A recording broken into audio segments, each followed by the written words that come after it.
Ah, damn it. Go for it.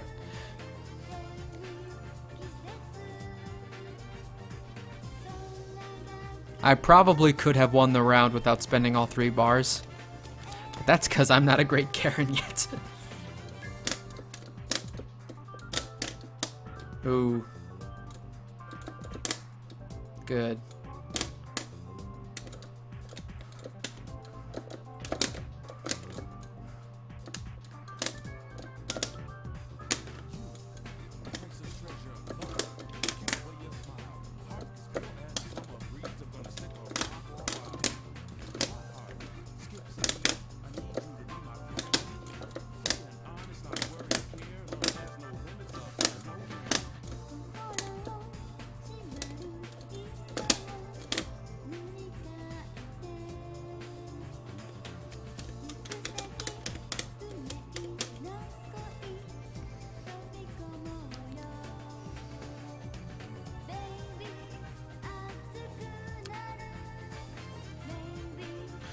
Dragon Wasp, not exactly.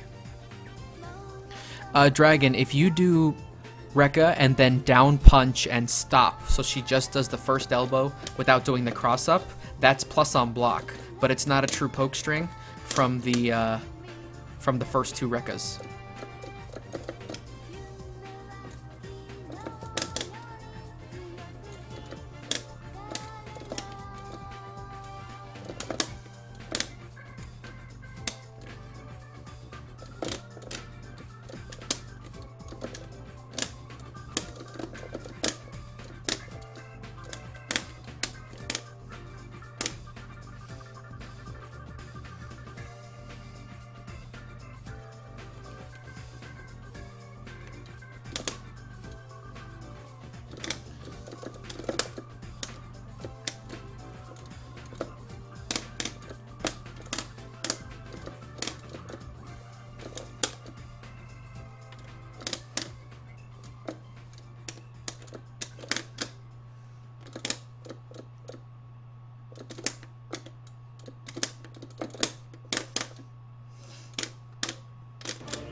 Oof.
Good.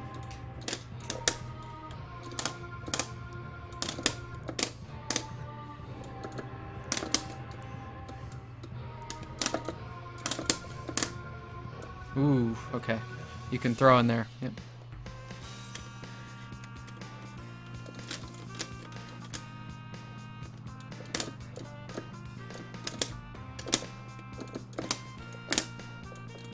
Punish? Yep.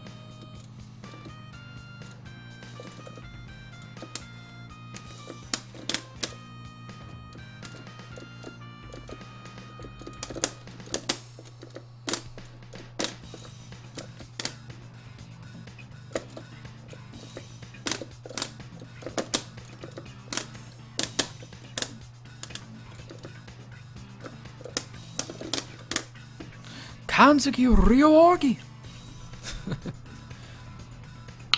The final attack. Oh, oh, oh, oh, oh.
Okay.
Okay.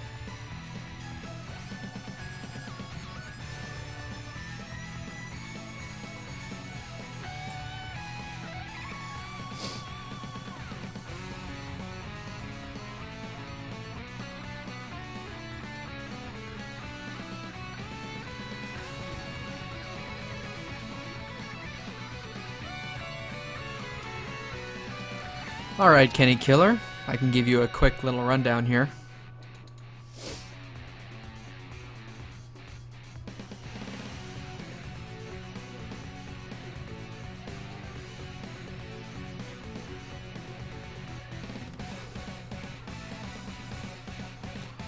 Alright, Kenny.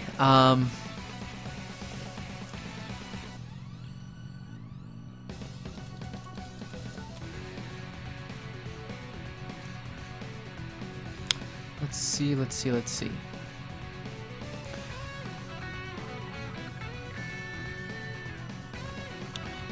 In the neutral, you did land a couple of counter pokes on me, but Obviously, you only got maybe 10-20% of the ones that you attempted.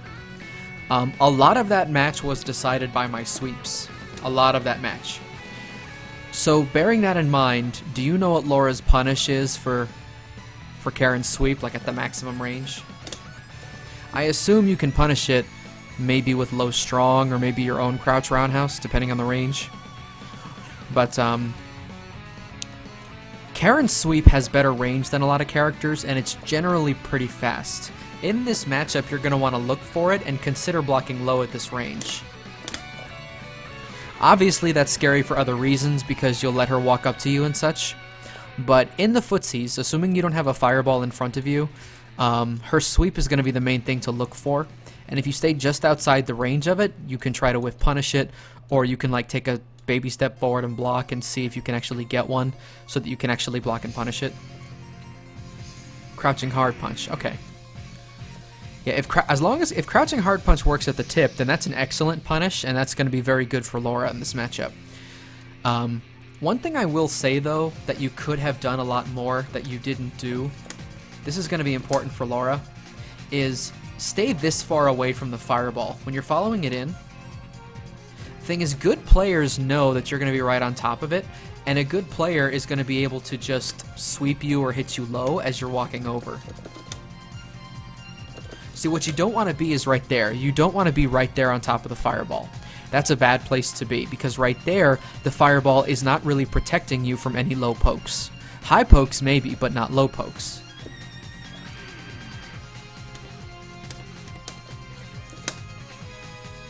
So something you can do is, if you actually get a chance to get a fireball out there, especially a hard fireball, is just sort of stay behind it and see what your opponent does. At this range, you might be able to get a couple of anti-airs. Some people might get jumpy. Other people are going to try, to poke this, assuming, just like before, that you're going to be right on top of it. So against good players that are going to try to poke that, by staying behind it, like say at this range over here, you'll be able to see if I go for a crouching roundhouse or nothing. And if it actually touches them, if the fireball actually touches them, you should do a forward V skill, maybe right before it gets there or right when it gets there, and then you can force a mix-up.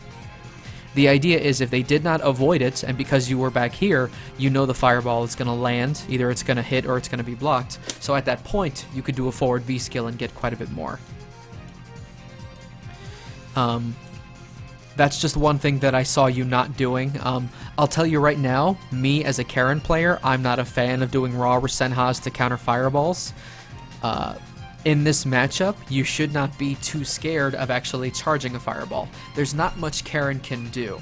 Karen is going to want to try and stand at this range, at about where her sweep is, for most of the match. And the reason is because if she lets you get away, you can basically charge the fireball for free unless she Rasenhas. Okay? So like right here, if Karen doesn't Rasenha right over that, there's really nothing else she can do. So all you have to do to throw that off, all you have to do is occasionally don't charge it. You don't charge it, then she'll be like, oh, that wasn't the one. Oh, you don't charge it? Oh, that wasn't the one. And then suddenly this one is charged a little bit.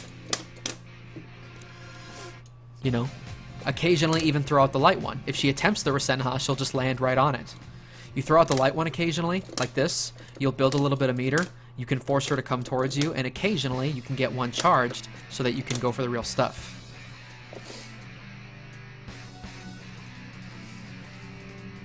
Well, Kenny, because I wanted to see what you would do with it. Keep in mind, Kenny, I am a good Karen, but I'm not an online Karen player. I'm not going to see you jump back and immediately Rasenha. I'm going to wait and see what you do, because, and you can take advantage of that. If you would have fully charged a fireball and I did nothing about it, then you would have been able to get some good offense, but you were scared of something that I was not going to do. So I would say in this matchup, just occasionally throw out the light one, just in case you think she's going to do it. This lets the player know, hey, this isn't going to work because I'm just building meter over here, and I'm just not letting you Rasenha, and then all of a sudden, oh, here comes the charge. Etc. So that gives you something to do in this matchup. It's kind of like Nash versus other characters. You know how Nash just likes to jump away and throw sonic booms? Laura can do that. Because if anybody has a full screen counter to the fireball, there's a good chance that just letting out the light fireball will actually counter that. Fully charge the hard fireball so that I can protect you in the neutral.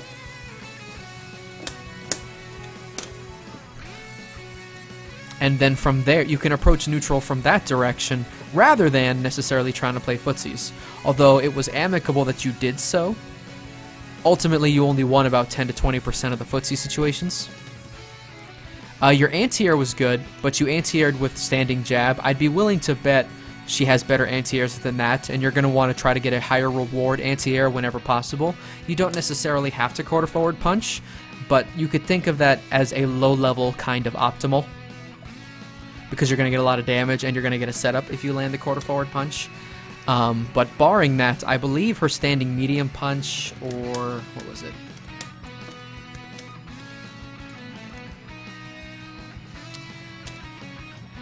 What else does she have that anti-airs? Isn't medium kick a decent anti-air? Anyway, I'll be honest, I don't know all the stuff about Laura, but just get something better than a jab. That's all. And if you are going to get a jab, V-skill cancel it. Get a mix-up, you know. You would do just an anti-air jab and then just walk forward. You definitely want to try to force those mix-ups whenever possible. So, you know, make sure you're doing... If you're going to jab, at least do jab V-skill.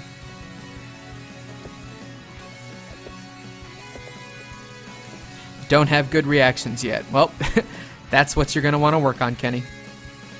I don't think you did bad at all, but I think that in this matchup, you ate way too many sweeps, and you didn't really attempt many jumps. I think you attempted like 2 jumps the entire set. I think I blocked both of them, because I suck.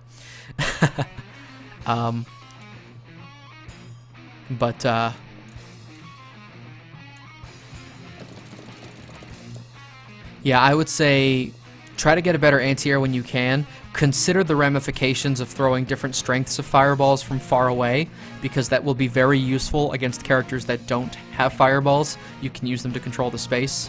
And against Karen in particular, maybe try to look for sweep punishes a bit more. Those would be the big tips for you.